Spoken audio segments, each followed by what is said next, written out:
Pinatupad na ang Immigration Lookout Bulletin Order na inilabas ng Department of Justice laban kay suspended Bamban Tarlac Mayor Alice Go at 17 anim na iba pa. Ang detalye sa report ni Luisa Erispe.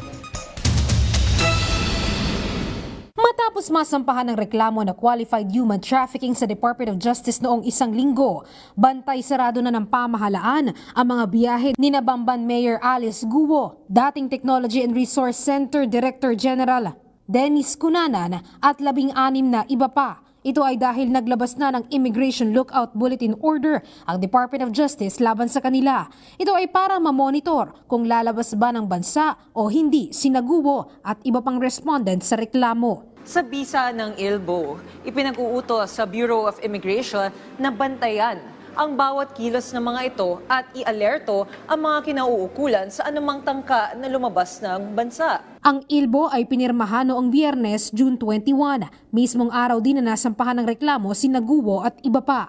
Bukod naman sa kanilang 14 na nasampahan ng reklamo, may 4 pang idinagdag sa ILBO, kasama na sina Catherine Cassandra Ong, isang opisyal sa Lucky South 99, Wesley Guo, kapatid ni Guo, Julian Linsangan III at Zan Ji, ang Chinese na naharang sa Davao Airport kamakailan na may kulang-kulang na dokumento sa pagpasok at paglabas ng bansa. Base sa ILBO, sila kasi ay posibleng sangkot din sa paglabag sa anti-trafficking. Pero nilinaw pa rin naman ng Bureau of Immigration, hindi naman ibig sabihin ng ILBO ay hindi na sila makakalabas ng bansa. Mabusisi lang nasisilipin ang mga dokumento ng mga ito at bibigyang abiso din ang DOJ at iba pang mga otoridad sa kanilang biyahe. Kung makita po na walang whole departure order, walang warrant of arrest or anything, at makita po na walang other immigration violation doon sa tao, then maaari pong makaalis yung individual because this is kumbaga an order for prudent checking but not a whole departure order or a warrant of arrest. Pero sabi nga ng Department of Justice, hindi naman sila titigil sa basta ILBO lang dahil ang susunod nilang hakbang, humiling ng Precautionary Hold Departure Order o PHDO para masigurong hindi makakatakas sina Guo at iba pa mula sa ginagawang investigasyon.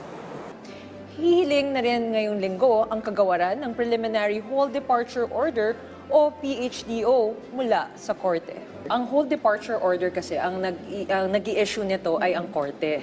So, sa pamamagitan ng ILBO, manonotify kaagad ang DOJ kapag may attempt na lumabas ang isa sa mga respondents sa kaso na ito. Sa ngayon, wala pang pahayag ang kampo ni Guo sa ILBO na inilabas laban sa kanila, habang si Cunanan naman na isa rin sa kasama sa ILBO, tumatanggi pa rin magkomento. Sabi naman ng Bureau of Immigration, hanggang sa ngayon, wala pa silang namamataang biyahe na mga respondents sa reklamo. Luisa Erispe para sa Pambansang TV sa Bagong Pilipinas.